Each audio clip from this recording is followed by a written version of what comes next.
네, 오늘 환율 읽어주기의 주제는요, 미국의 채권 공급 확대 계획이 발표된 것과 배경, 그리고 환율에 대한 영향까지 함께 체크를 해보겠습니다. 네, 최근에 또 뉴욕 증시 보시는 분들은 많이 아시겠지만 미국의 장기 금리가 또 치솟고 있는 그런 모습들도 좀 나오고 있고요. 채권 금리도 좀 높아지고 있습니다. 최근에 채권 금리 높아진 이유부터 먼저 들어볼까요? 네, 우선 최근 채권 10년물 금리, 2년물 금리가 상승세를 꾸준하게 보이고 있고 4%를 다시 넘어가서 혹자는 4.6%가 상단이다. 현재는 4.2% 정도 수준에서 등락을 오가고 있는데 최근 이렇게 채권 금리가 상승하게 된 배경을 좀 보자면 수급적 이슈가 좀 있다라는 말씀을 먼저 네. 드립니다. 저희가 FX, 그러니까 환율을 보는 데 있어서 채권 쪽도 상당히 많이 봐야 되는 구간 중에 하나예요. 채권 금리가 상승하면 이에 따라서 달러의 가치도 같이 높아지는 경우가 많기 때문에 이제 FX를 분석하는 입장에서 봤을 때는 채권 쪽 그리고 이제 뭐 원자재 이런 다양한 매크로 지표들을 항상 같이 검토하는 그런 상황이 놓여져 있거든요. 그래서 이번 채권 금리가 왜 높아졌냐라고 했을 때는 미 재무부가 3분기에 리펀딩 계획을 발표를 했습니다. 쉽게 말씀드리자면 이후에 이제 미국 재무부가 재정 지출을 해야 되는데 이 재정 지출을 어디서 끌어올 거냐, 이 돈을 어디서부터 가져올 거냐라고 했을 때 이 돈의 어떤 차입 규모 같은 경우를 본인들이 국채를 발행하면서 아무래도 돈을 가져오겠다 이런 어떤 계획을 발표했다는 건데요. 네. 조금 더 저희가 주목해 봐야 되는 점은 그 규모입니다. 그 규모가 지금 대략 원래 시장 예상치보다 2천에서 3천억 달러가 좀 더 많은 수치고 네. 약 1조 달러로 리펀딩 계획이 있다. 이렇게 좀 말씀을 드릴 수가 있어요. 근데 저희가 채권 발행이 많아진다라고 했을 때 이게 바로 금리에 다이렉트로 영향을 미칠 것이냐에 좀 더 초점을 맞춰야 되는데요. 왜냐하면 미국은 특히 재무부 같은 경우에는 국채를 계속 발행을 해온 기관이기 때문에 이번에 이것이 왜 좀 더 주목을 끄느냐를 네. 저희가 초점을 맞춰야 됩니다. 요번에 아까 제가 서두에서 말씀드렸다시피 이 리펀딩 계획은 3분기 리펀딩 계획을 언급드렸습니다. 지금 현재 8월이잖아요. 그렇죠. 근데 3분기라고 한다면 7, 8, 9, 4분기는 10, 11, 12잖아요. 네. 근데 이미 8월에 이 계획을 발표했다라는 거는 8월은 이미 패싱했다는 거예요. 그렇네요. 그러면 9월과 10월 정도가 이제는 2달 정도가 남았다는 건데 그 2달 정도에 제가 아까 말씀드린 1조 달러의 국채를 발행하겠다라는 거거든요. 네.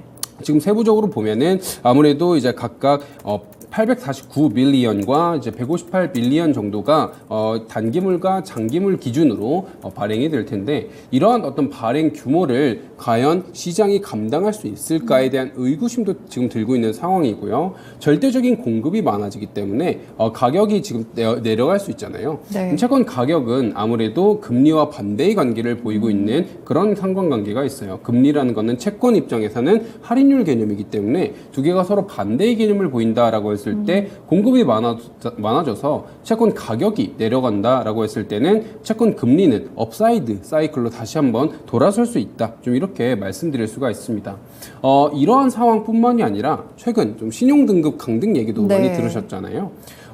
미 채권 금리 같은 경우를 생각을 해봤을 때 미국 채권은 안전자산이에요. 안전자산이기 때문에 생각해보면 미국의 신용등급이 강등됐다라고 했을 때는 글로벌 안전 선호 심리가 자극될 수 있고 그럴 수 있죠. 이거는 반대로 얘기하면 채권에 대한 매수세로 유입돼야 된다가 일반적으로 저희가 알고 있는 상황이었죠. 네. 근데 채권 금리가 올라갔다라는 거는 채권 가격이 떨어졌다라는 거잖아요. 네. 그러니까 신용등급이 강등됐음에도 불구하고 채권을 사람들이 매도하고 있다라는 판단입니다. 좀 어색하게 들릴 수도 있잖아요. 네. 이거에 대한 두 가지 이유를 말씀드리자면요. 첫 번째로는 다행히도 신용등급 하락이 지금 미국의 경제 펀더멘탈에 있어서 그렇게 부정적인 상황을 연출하지는 않았다. 고용이라든지 소비라든지 네. 이런 것들이 아직까지는 미국 경제가 견고하다라는 판단이 시장은 하고 있다. 이거에 따라서 미 채권을 급격하게 사는 그런 어떤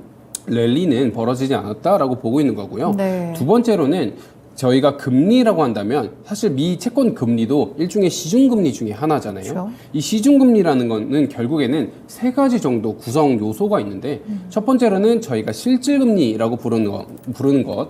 실질금리라고 한다면 저희가 흔히 이제 명목금리에서 인플레이션을 뺀 그 실질금리에다가 거기에다가 이제 타겟 인플레이션이 있잖아요. 저희가 지금 현재는 한 2% 정도로 보고 있는데 네. 2%에서 2.5% 이거는 이제 전문가에 따라서 조금씩 다른 것 같아요. 저 정도 수준을 더하고 나머지는 이제 리스크 프리미엄, 이걸 텀 프리미엄이라고도 부르는데 네. 텀 프리미엄이라는 건 결국에는 우리가 해당 기간 동안 너에게 돈을 빌려줄 텐데 그 기간만큼의 위험도를 우리가 안아야 되니까 그 위험도를 우리가 돈으로 환산해서 줘라라는 게 텀 프리미엄이거든요. 네. 이 텀 프리미엄까지 같이 더해지는데 미국 경기가 불안하게 되면은 너의 경기가 이미 불안해. 그러면 5년, 3년, 뭐 10년 뒤에 너의 경기가 어떻게 될지 나는 알 수가 없어. 그렇기 때문에 그 위험도에 따라서 나는 더 높은 프리미엄을 너에게 요구하겠어의 논리가 가능합니다. 네. 지금 현재 신용등급이 강등됐기 때문에 이후에 불확실성은 뭐 아직까지는 현재 미국의 펀더멘탈이 견고하지만 이후에 재정정책이라든지 이런 거에 따른 불확실성은 점차 고조될 수 있다라는 거죠. 그렇기 때문에 상대적으로 높은 텀 프리미엄을 요구할 수 있다라는 겁니다. 그렇기 때문에 미국의 채권 금리가 수급적 이슈와 더불어서 같이 좀 오르고 있다라는 말씀을 드릴 수 있어요. 두 가지 이유로 같이 또 분석을 해주셨는데요. 최근에 좀 분석들을 보니까 4분기에도 채권 발행이 좀 증가할 수 있다 이런 의견들이 있더라고요. 맞습니다. 이게 현재는 3분기 재정 정책까지 나왔는데 이게 왜 4분기까지 이어질 거냐, 이후에는 어떻게 될 거냐를 사실 알아보기 위해서는 첫 번째로 얘네들이 이거를 왜 갑자기 발행하지를 좀 알아봐야 네. 돼요. 채권 공급을 왜 늘릴까에 대한 원인을 좀 보자면 미국 의회 예산국, 예를 들어 세금을 걷고 징수하고 이런 이제 의회 예산처가 있지 않겠습니까? 그쵸. 그 예산처에서 이미 저희가 피지컬 데이터를 통해서 공개를 했어요. 뭘 공개했냐? 미국의 재정 적자 수준이 얼만큼 많은지에 대한 공개를 했습니다. 저희가 이미 이전에 데이터가 공개된 데이터를 보면은 미국의 재정 적자는 상당히 높아진 수준이에요. 네. 왜냐하면 세금이 그만큼 거두어들이지 않고 있는 상황이거든요.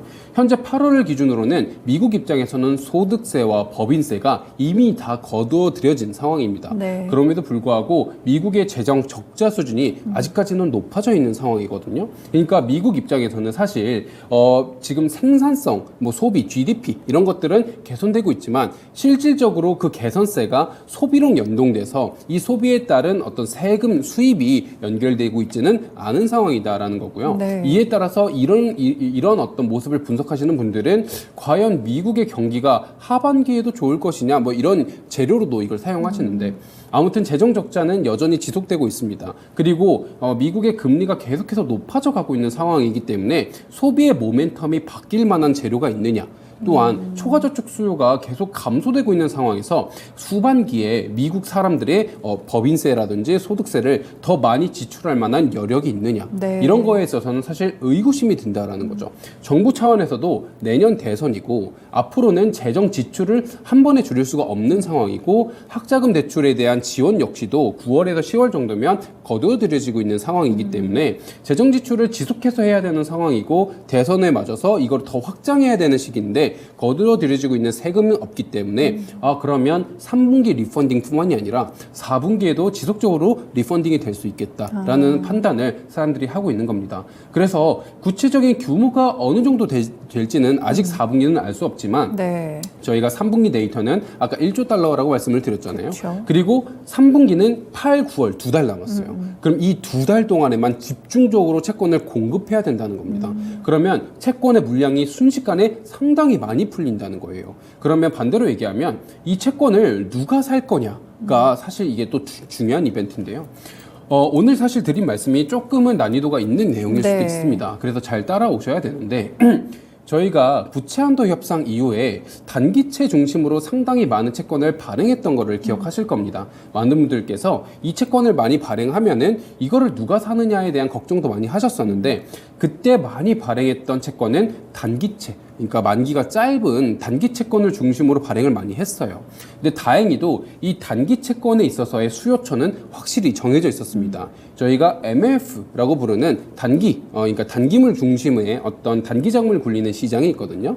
MLF 펀드에서 본인들이 예치해 놓은 돈을 원래는 여갈피라는 계정에 예치를 많이 해뒀는데 네. 이 여갈피 계정에는 예치해놓은 이 돈들을 본인들이 다시 빼와서 단기채를 사는데 많이 사용을 했었습니다.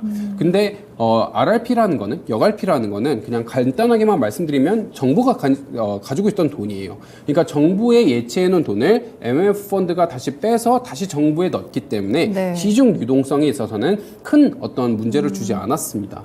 그렇지만 장기채 입장에서는 MMF가 이거를 담을 수가 없어요. 왜냐하면 머니마켓 펀드 입장에서는 본인들의 듀레이션, 그러니까 유동하고자 하는 만기 자체가 짧은 채권들이고 짧은 자산들이기 때문에 네. 장기채를 담으려면 듀레이션에 어떤 변경을 해야 되는데 이게 쉽지가 않습니다. 그렇기 때문에 장기채는 MMF 쪽에서 담을 수가 없고 이거는 일반 시중 사람들이라든지 아니면 해외 기관들이 담아야 되는 상황입니다. 그러면 첫 번째로 일반 시중 사람들이 이걸 담는다라고 했을 때는 예금이 상업은행 예금이 여기로 빨려드는 거잖아요. 아, 네. 그럼 유동성 긴축에 대한 효과가 발생할 수 있다라는 게 첫 번째고요. 두 번째로는 이런 미국의 장기채 수요차 주로 이제 고객이 누구였냐라고 했을 때는 미국과 일본과 중국이었는데 최근에 중국과 일본 모두 미국의 장기채권에 대한 보유를 줄이고 있는 상황이에요. 네. 뭐 중국은 이제 미중 갈등 뭐 이런 것도 있고 일본 같은 경우에는 일반적으로 보험사가 사실 채권을 많이 담았었는데 최근에 해지 가격이 너무 많이 올랐다라는 걸로 인해서 이런 어떤 미국 채권을 담는 현상을 많이 줄였습니다. 그러면 미국에 정리를 해보자면 미국은 채권 공급을 많이 할 수밖에 없어요. 네. 거두어 들여지는 세금이 없으니까. 근데 많이 했는데 이거를 막상 수요할 만한 수요처가 없으면. 점점 줄어들고 네. 있는 상황이죠. 그래서 공급은 많이 했는데 수요가 없다. 공급은 높아지는데 수요는 줄어든다. 이렇기 때문에 가격은 하락할 수밖에 없고 금리가 올라가는 상황이다라는 걸로 좀 정리를 드릴 수가 있습니다. 네, 그렇군요. 그러면 이런 부분들이 결국에는 환율에 어떤 영향을 줄지 저희가 또 환율 시간이니까 같이 좀 연결해 보겠습니다. 네, 우선은 저희가 결국에는 환율이랑 연동돼서 말씀을 드리고자 하는 거잖아요. 채권 금리가 현 시간부로도 계속해서 증가를 하고 있어요. 아까 제가 신용등급 강등을 말씀드렸지만 오늘 이제 한 12시에서 1시 사이, 11시에서 12시 사이에 무디스가 지역은행 10개 정도의 지역은행이 있어서 신용등급을 강등했다는 소식이 나왔거든요. 네. 이 결과 이후에는 사실 시장에 큰 파장은 없었는데 미국 내 파장은 없었는데 네. 국내 환율이 급등했습니다. 그리고 이제 채권 금리도 다시 한번 이제 점차적으로 반응을 보겠죠. 아까 그 텀 프리미엄을 기반으로 해서 이렇게 된 상황 속에서 위험 회피 심리가 점차적으로 확산되고 있는 상황이에요. 그러니까 이제 채권에 대한 수요가 어떻게 될지도 모르겠고 채권 금리는 오르고 있는 상황 속에서 달러 인덱스는 이거를 추종해서 같이 오르고 있는 상황이고 네. 이런 거에 대한 불확실성에다가 미국의 어떤 불확실성 그리고 이제 신용등급이 강등됐다라고 했을 때는 사실 어떤 여파가 있을 수 있냐라고 했을 땐 일반적으로는 미국 채권에 대한 헤어컷이 가능할 수도 있다라는 말이 나와요. 물론 결국에는 헤어컷이 진행되지는 않았지만 헤어컷이라는 게 어떤 거냐면 쉽게 얘기하면 미국 채권의 담보물 가치가 떨어질 거다라는 겁니다. 네. 예를 들어 제가 이 컴퓨터를 담보로 맡겼어요. 그리고 이 컴퓨터 가액의 80%를 이제 대출을 받았는데 이 컴퓨터 가격이 상당히 떨어진 거예요. 그러면 담보물의 가치가 떨어졌으니까 제가 빌릴 수 있는 돈의 가치도 떨어질 거란 그렇죠? 말이죠. 네. 미국 채권을 상당히 은행들이 많이 보유하고 있는데 미국 신용등급 자체가 강등되면 채권에 대한 등급도 강등될 수가 있고 그러면 채권의 그 담보물 가치도 떨어질 수가 있습니다. 네. 그럼 은행들이 중앙은행들한테 빌릴 수 있는 돈의 가치도 내려올 수 있다는 거거든요.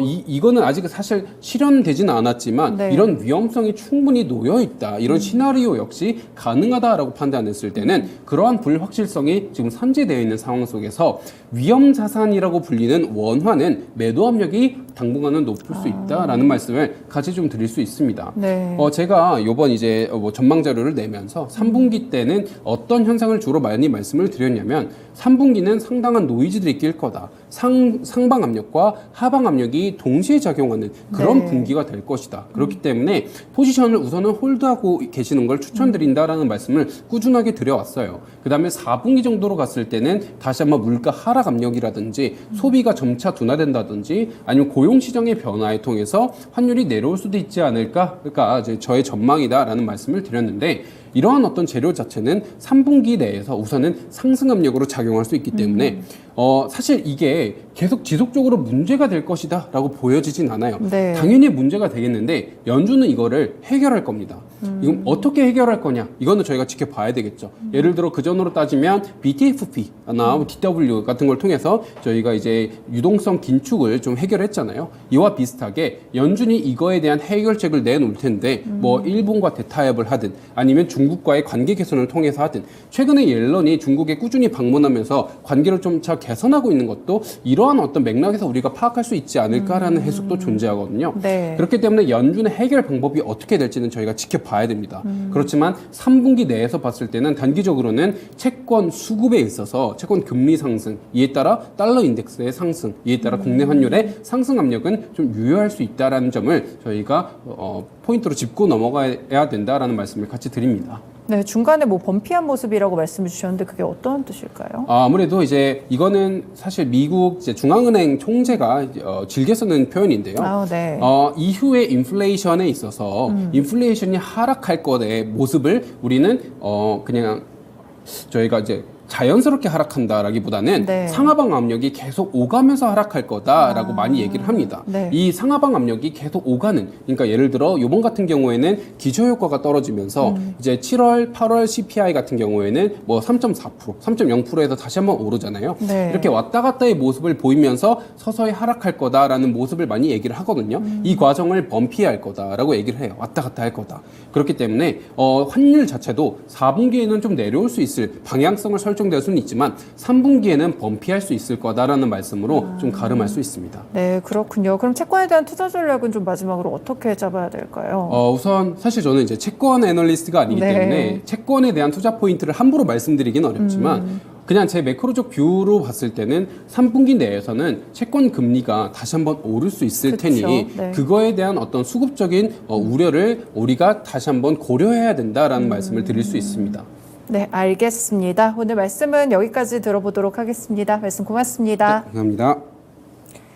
네, 이렇게 2부 쉬운 환율 읽어주기 시간에서는 저희 최근에 미국의 장기채 금리가 좀 높아지고 있는데요. 그 이유와 더불어서 채권 시장의 영향 그리고 환율에 대한 영향까지 함께 통틀어서 체크를 해봤습니다. NH선물의 김승혁 연구원님과 함께했습니다. 지금까지 다양한 투자 판단에 도움이 되는 말씀들 전해드렸는데요. 특정 종목의 상승과 하락을 보장하지는 않습니다. 토마토랜드 2.0 여기서 마치겠습니다. 오늘도 시청해주셔서 고맙습니다.